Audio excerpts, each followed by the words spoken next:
La quoi? La database. Ah, qu'est-ce que j'aime faire le ménage! Mais au fond de moi, je suis si inquiète. Hier soir, mon Stéphane a voulu que je lui mette un doigt dans le cul. Pourtant, il vote François Fillon. Je perds tous mes repères. Une seule solution, j'appelle Internet!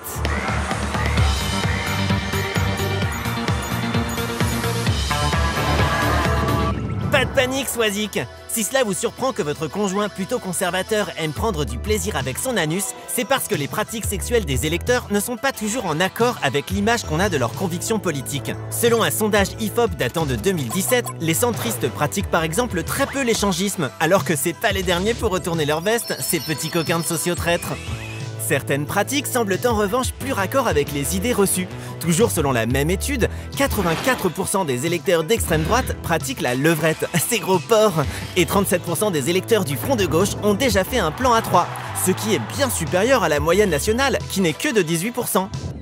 Salut toi! Hi! Ça te dit pas qu'on fasse un plan à 3 avec mon pote en regardant le documentaire Merci Patron? Ah ouais, carrément. Justement, je suis pour l'abolition de la propriété privée. Toujours selon l'IFOP, l'anulingus est davantage pratiqué par les électeurs de Philippe Poutou, qui n'ont décidément pas peur de mettre leur nez là où il vaut mieux pas, alors que les électeurs de Marine Le Pen sont les champions de la bifle, qui n'est pourtant pas facile à effectuer avec un micro-pénis. Les fans de Mélenchon sont les champions de la position andromaque, les amonistes sont ceux qui ont le plus de relations sexuelles avec des pratiquants d'une autre religion, et les hommes qui ont voté Macron ont eu plus de relations homosexuelles que les autres. Enfin, les électeurs de François Fillon sont bizarrement ceux qui aiment le moins la sodomie. Regarde chérie, c'est facile, elle se penche et hop! À jamais de la vie. Ce qui vous surprend, cher Swazik, c'est peut-être simplement que vous faites partie des 8 petits pourcents de couples qui votent chacun pour un candidat différent. Ce qui laisse 48% de couples qui ne savent pas pour qui ou si leur conjoint vote et 44% de couples qui votent pour le même candidat. Une tendance en hausse de 55% depuis 1978. Il faut dire que ça n'a pas toujours été la paix dans les ménages. À voter! T'as pas voté Ségolène, j'espère? Bah quoi? Bah si, j'ai un désir d'avenir moi, qu'est-ce que tu crois? Mais enfin, c'est une femme, genre, j'ouvre les yeux. Quoi? Bah et alors tu vas fermer ta gueule, sale misogyne!